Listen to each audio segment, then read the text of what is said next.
Assalamualaikum warahmatullahi wabarakatuh. Perkenalkan, nama saya Nisa Aulia Berta, NPM 2022-020.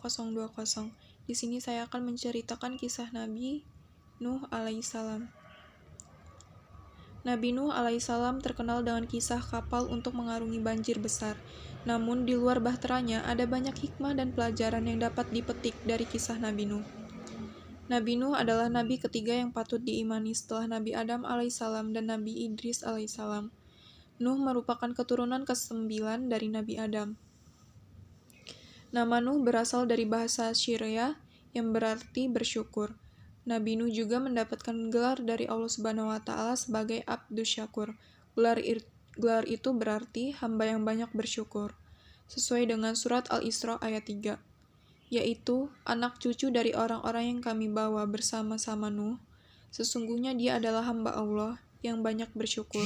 Bunyi terjemahan surat Al-Isra ayat 3. Nabi Nuh juga masuk dalam Rasul Ulul Azmi, yaitu Rasul dengan ketabahan dan keteguhan hati yang luar biasa. Sesuai surat Al-Ankabut ayat 14. Nabi Nuh bahkan berdakwah selama 950 tahun. Nabi Nuh diutus oleh Allah Subhanahu wa taala untuk menyerukan ajaran Allah pada umat Bani Rasib yang menyembah berhala berupa patung-patung. Kezaliman di masa itu juga tengah meningkat pesat. Dengan kesabaran, Nabi Nuh mulai berdakwah kepada umatnya. Dia mengajarkan untuk menyembah Allah, meninggalkan maksiat dan berbuat kebaikan. Namun, bukannya menurut, kaum Nabi Nuh tetap saja tak percaya dengan ajaran dan peringatan yang disampaikan. Kaum Bani Rasib bahkan tak percaya bahwa Nabi Nuh merupakan seorang rasul. Menurut riwayat, jumlah pengikut Nabi Nuh alaihissalam tidak lebih dari 80 orang. Para pengikut Nabi Nuh tersebut terdiri dari orang-orang miskin dan lemah. Tapi Nabi Nuh tak patah arang. Ia tetap melanjutkan dakwah meski menerima banyak celaan. Setiap kali Nabi Nuh berdakwah, mereka justru memasukkan anak jarinya ke telinga dan menutup wajahnya dengan pakaian tanda penolakan. Kisah perjuangan Nabi Nuh ini terdapat dalam surah Nuh ayat 1-12. Nabi Nuh diutus oleh Allah Subhanahu wa taala untuk menyerukan ajaran Allah pada umat Bani Rasib yang menyembah berhala berupa patung-patung. Pengikut Nabi Nuh bahkan sampai diusir oleh para penguasa dan orang-orang kaya di masa itu. Kaum Nabi Nuh juga menentang Nuh untuk mendatangkan azab yang selalu disampaikan oleh Nuh.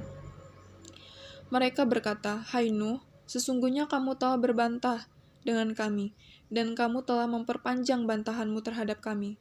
Maka datangkanlah kepada kami azab yang kamu ancamkan kepada kami, jika kamu termasuk orang-orang yang benar."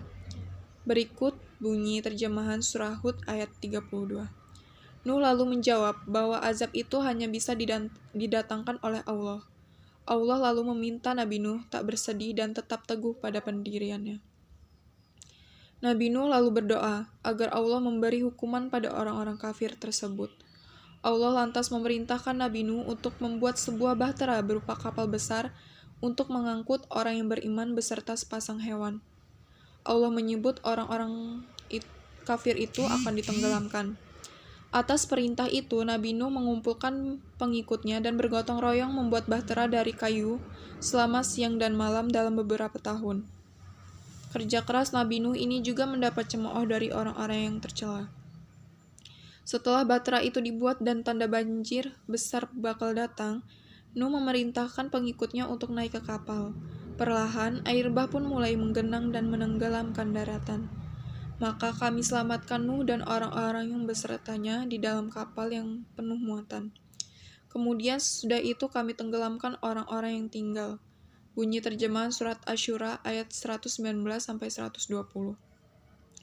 Dalam orang-orang yang ditenggelamkan itu termasuk putra sulung Nabi Nuh, Kan'an, dan istrinya yang durhaka. Nabi Nuh sempat mengajak Kan'an naik ke atas kapal, tapi ia menolak dan yakin dapat menyelamatkan diri dari air besar itu. Nabi Nuh lalu menyadari bahwa cinta pada anaknya membuatnya lupa pada Allah. Nuh lalu memohon ampun kepada Allah dan mengikhlaskan anaknya yang meninggal dan masuk dalam golongan orang kafir. Kapal Nabi Nuh lalu menepi di pegunungan Arafat. Setelah air surut, Allah memerintahkan Nabi Nuh untuk turun dan memulai kehidupan baru. Dari kisah di atas, kiranya kita dapat mengambil keteguhan dan kesabaran Nabi Nuh dalam bersyukur dan beribadah kepada Allah Subhanahu wa taala sebagai salah satu pelajaran penting. Sekian dari saya. Wassalamualaikum warahmatullahi wabarakatuh.